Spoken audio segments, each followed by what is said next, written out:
everyone, welcome back to Real Estate Matters. I'm Divine, your host and local realtor. Today we have a guest. He is an award-winning real estate agent here in the city of Halifax. Seyi, welcome to Real Estate Matters. How are you doing today? Very good, thank you. Thanks for having me, Divine. Yes, yeah. Great to kind of have you just kind of bounce some topics off of and just have a little discussion. So why is it also important for people to know about real estate and understand the power that they have in that? Yeah, so a lot of people, a lot of Nigerian, African that just came in, newcomers, they call them newcomers to Canada. So, of course, looking at our background from Nigeria, we always love to own properties. Oh, yeah. You see people coming out of school. After school, the first thing they think about is maybe buying a lot and start construction, start building. Now, on getting here, of course, a lot of people see homes here and there, but they don't know how to access the purchasing of homes and all of that. Yeah. Then I started telling people that, you can buy with as little as 5% down payment. You have a job, you have a permanent job, you have good credit history, then you can be pre-approved for mortgage. So if you are pre-approved for mortgage and with your savings that you have, you are able to buy a home. Yeah. Good enough. A lot of people that came in that time, because most of us came in as permanent residents. Yes. And when you're doing your process of immigration, there's what we call proof of funds. Yes. So a lot of people came with some money, because most of the people that came in that time are professionals back home, bankers, lawyer, people working in IT and all of that. So they have some money that they brought as savings. Yes. So when they came in, they have that money that they can use as their down payment. So it was easy for them just to show them that, okay, with your savings, what you have a job already, then you have good credit history, then you can access mortgage. That was where it started from. So why it's so important for people to kind of get pre-approved before they start? Yeah, so now, because you're taking mortgage, and back home we are not used to credit, loans and all of that. People will buy their lot, then they will build gradually, construction. Some, it could take them 5 years, 7 years to build their home because they are doing it gradually. Yes. But in this case, you're looking at mortgage. So some people will say, I don't want to hold. That's the mentality back when we don't like to hold. Yeah. How will I hold? I want to buy a home and I'm holding. But I will tell them that, it's the system that we meet here. Yes. If you're saying you don't want to hold, and let's say you want to buy a home worth 400,000. Homes then were even much more cheaper than now. Yeah. A lot of subdivision then that you can get a home as low as $250,000 to $70,000. But of course, that is a lot of money. How long will it take you to save that money? If you say you want to save, then you just need to take mortgage. Yes. Then if you take this mortgage because you are tested to have good credit based on your credit record, then the lender, they sure know that you are able to pay the mortgage on a monthly basis. Yes. But because people don't like to hold, and because a lot of people brought some money as their proof of funds, they will tell you, I want to pay more than 5%. Yeah. I want to pay 20%. I say, okay, if you pay 20%, then there won't be any mortgage insurance on your mortgage. Yes, then you'll be saving that. They will say, some people will say, I love that, I want to do that. Yeah. So they will do that. And you see people now, they are more relaxed to say, I want to take mortgage. What would you say is the biggest mindset shift you feel like people to have when coming to Canada to get into that, mindset of wanting to own a home? What would you say they should have kind of like in the mental aspect and understanding? Well, it's a big leap from renting to buying homes. Oh, yeah. I remember I went through a lot of explaining and trying to let people see why they need to turn to being a renter to being owning a home. Yes, yeah. It's really a big leap. Oh, yes. Because you see a lot of renter apartments where they will even tell you they will give you 1 month rent free or even 2 months rent free, parking free. Then you are paying, maybe your rent is about $600 or $700. The good old days. Now, I'm telling you to come and buy a home worth $200,000 where if you're putting down 5%, you're putting down about $10,000 at once. Then you also have to get money to pay your closing costs, the deed transfer tax, the legal fee. Then you are also paying other charges. Then people start thinking that, oh, that is too much. Maybe I should just keep renting. Then you have to start explaining to them that if you're renting, you are not really open to anything. Because renting, you are helping your landlord to pay their mortgage. That's it, yeah. And I say, oh, but if you own, then this home belongs to you.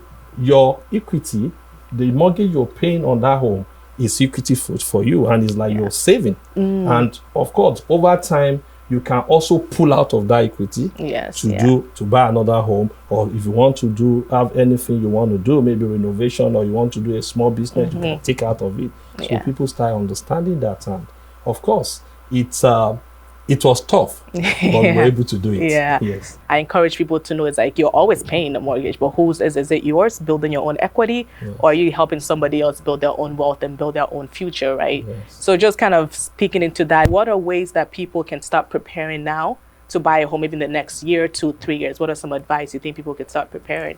Well, here in this part of the world, you must definitely know how to save. Saving is a key thing. It's not easy to save. Oh, Lord, because especially when, okay, let's say, oh, you're renting now. Your bills are not too many. You're only paying for power. Maybe you're paying your phone bills, you're paying for internet. Then your bills are not too many, or too much. Then you can start saving. You need to save. There's no two ways about it. Even if you have funds that you brought from home when you were coming in as immigrants, you still need to save.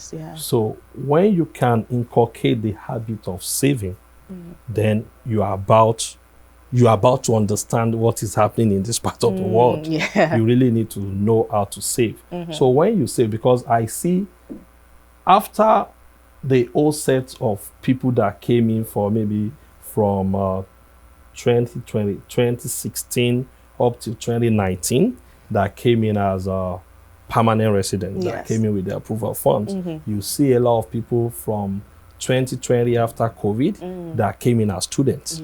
So most students are coming in to pay school fees. So it's not as if they are coming in to bring in savings that they will put in the bank and they want to buy a home. So it's even tougher for those that came as students because they need to go through school first and they are paying as international students, which is really high. So they need to go through school. Then after school, they are trying to migrate, will I say, turn their status from being a student to being a PR. So that's another process. While they are doing that, they now have to start saving. And these savings now is like you're saving from zero. It's not like they have something kept in their bank account. It's like saving from zero. Then to now save up to $20,000-$30,000 to put down as a down payment and also your closing cost is tough. But in the wisdom of the government too, with I think with the child's benefit that is in place, that has also helped, that has been helpful to a lot of people too, because they can save that towards their down payments, their child's benefit. They save it towards their down payment with their own savings. Then they can put that together to their down payments.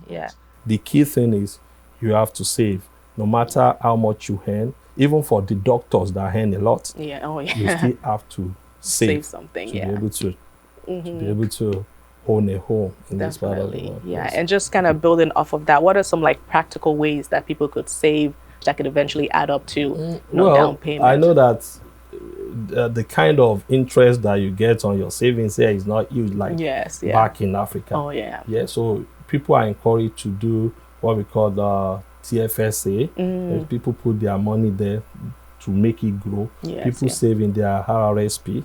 RRSP is towards retirement and all of that. And of course, if you are able to reduce the way you eat out, you cook at home, then you can also save some money from that. Because by the time you eat out, you take a lot of coffee outside there, small things all the time, then you're spending a lot on that. And also, if you don't own a vehicle, you might also want to be used to how to jump on buses. You don't want to start taking cabs and all of that. That will also reduce the way you save. So all these little things are very important that will help people to save. So just looking at in today's market, in today's real estate world, what would you advise people? Because I know there's something I hear a lot from people is like they want to try to time the market to feel like, okay, when is a perfect time? And I know there's never really a perfect time to buy or sell. So like, how would you advise people around that? I will always tell people the best time to buy is now. So if you want to delay it till later, you never can tell what the market will say then. So you never can say, oh, this is the best. Some people will say, I want to wait till summer. Some will say, oh, I want to wait till winter. Of course, during summer, you have a lot of inventory on the market. Or as much as you have a lot of inventory, you also have a lot of buyers in the marketplace. A lot of buyers are coming out to buy. During winter, the inventory is less. But of course, for we that are immigrants, we don't really consider the weather. You see a lot of people buying during winter. For those that are Canadians, most Canadians don't buy during winter because you're buying a home, you want to sell to buy. So people don't like to move during winter, so they don't want to buy during winter. So that's why you have a low inventory on the marketplace. And with that, because the inventory is low and you still have a large amount of buyers, it could also drive competition. Of course, the competition during winter might be less. It could be crazy during summer. So there's never any good time really to say, oh, this is the best time to buy. If you know you are ready, you are pre-approved, you have your down payment, then you can jump on the market and see what is in the marketplace. And you spoke a little bit as well about, down payments and closing costs and stuff, and especially for first-time buyers. Can you kind of explain what the difference is and stuff in terms of those two? Okay. So when you're buying a home for a first-time home buyer, we say, okay, as a first-time home buyer that has a status, you are eligible to do 5% down payment.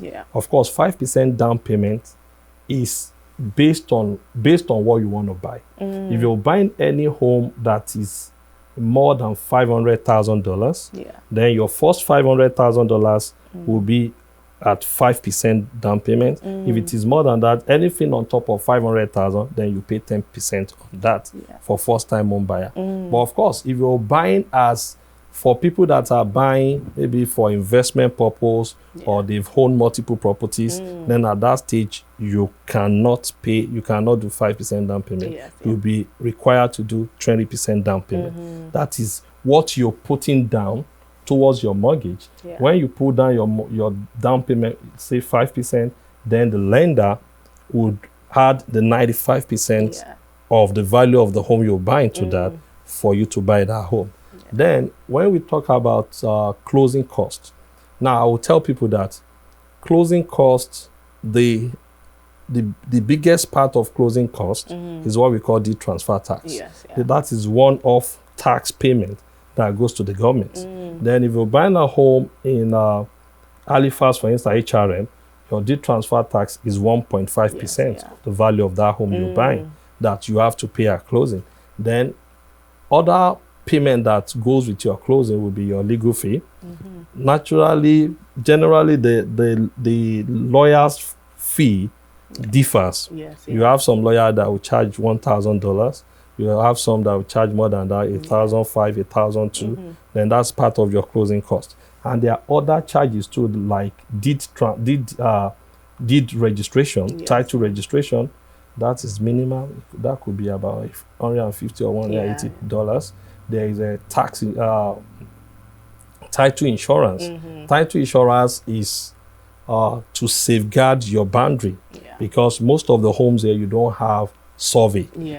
You are required to do title insurance. Title insurance is about $180. That's part of your closing costs. So just looking forward, and in the next 3 to 5 years, what do you think the Halifax market is going to be like in terms of real estate? Really, this market is not about to slow down. I will always tell people, now, if the market or the price, if it could be stable, so to say, that would be good. But right now, even if they should put a pause on immigration at this moment, we will still have problem with price going up. Yeah.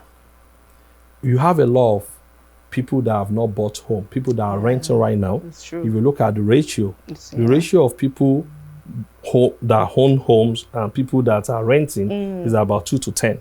Yes, you have 10 people renting while you have 2 people that own. It's a large margin. So you keep having people coming from renting to buy.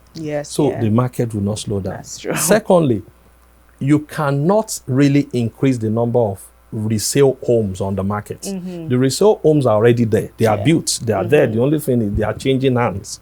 Ownership are changing all the time. But you can only increase on the new construction. Now, how many subdivisions are really going on? Let's look at HRM, for instance. How many subdivisions do we have right now that is being built? There are few. There are few. You have few on the axis of Spryfield. You have in Bedford. You have Timberley, Brunello. You have Beachview. There are few. So I always say, maybe looking at my experience back home. When I was in Nigeria, what we do and what I do most is to arrange what we call joint ventures for people. You see this man that has a lot, but he doesn't have funds to build. Then you bring in a builder or a developer that can do the construction, then they share. You could say, okay, you can do 2 units of detached houses, then you give me 1 unit, you take 1 unit. You will bear the cost of construction. How can that work in Nova Scotia? The only way that could work is if the government could go into partnership with the builders. If the government could go into partnership with the builders, then we might have stable markets. Because right now the builders are spending so much to buy parcels of land. They bring themselves together to buy lots. Then they still also have to source for funds to do the construction. Now, in the course of doing all this, let's say new construction will take you a space of about 7 to 8 months to complete. In all this time, the builders are not earning anything. They keep spending. They bought the lot, they are spending on the construction, then they are waiting for the day of closing. But if there is partnership with the government and the government says, okay, this parcel of land, how many builders are in the city? Okay, come, I'll give you 1 acre, you take half an acre, you take 2 acres, then start construction. When the home is built, we can share the profits.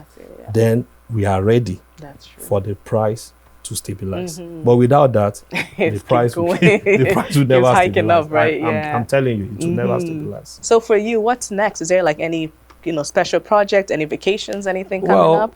For me, what is next is to help, because I look at people, it's difficult.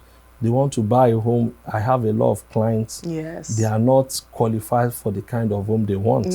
I was telling someone yesterday, there are different, issues.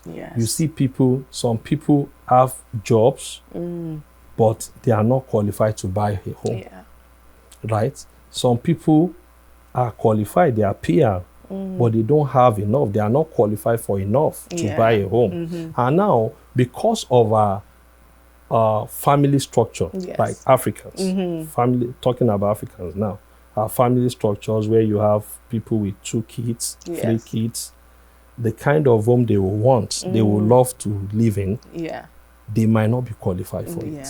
So I keep thinking that, how can I be of help? The only way we can be of help is when we also start as Africans, when we start doing projects, when we are not waiting for other builders from other parts of the world, people Yes. from Syria, Lebanese, Chinese that are doing construction. Yes. When we are not waiting for them, but we can do our own thing. Yes. You know, that is what I keep thinking about. How can we come together as a people, as African, maybe get a huge lot, then parcel of land, then start construction, then we can build the kind of home that we want, the kind of home that will fit into our family structure. Yes, yes. That's what I think all the time, that when will we get to this point? But I'm sure very soon we are getting there. I love that. I love that idea so much. Oh my goodness. Now you have me excited. Like, you never know, that could be a project we could work on, but I really, really love that, right? Because you do see other communities coming together and helping each other to build, right? And it'll be amazing for us as Africans to also come together and do that, right? We have to do that. We pray that, you know, the future brings that, right? That's amazing. I'm sure we will. Yes. We are heading towards that. Now that got me excited. But yeah, so that is all that we have for today. I want to say thank you so much, Seyi, for hanging out with me today. It's been a pleasure chatting with you, and I know we definitely will be connecting more. So I really appreciate you speaking to me today. And that's a wrap on today's episode. Thank you guys so much for hanging out with me today. I will be dropping new episodes regularly, so make sure to like, comment, and follow. If you have any questions or want us to touch on a specific topic, make sure to send us a message. We'd love to hear from you. So that's a wrap on Real Estate Matters. And remember, when it all comes to real estate, it all matters. Thank you.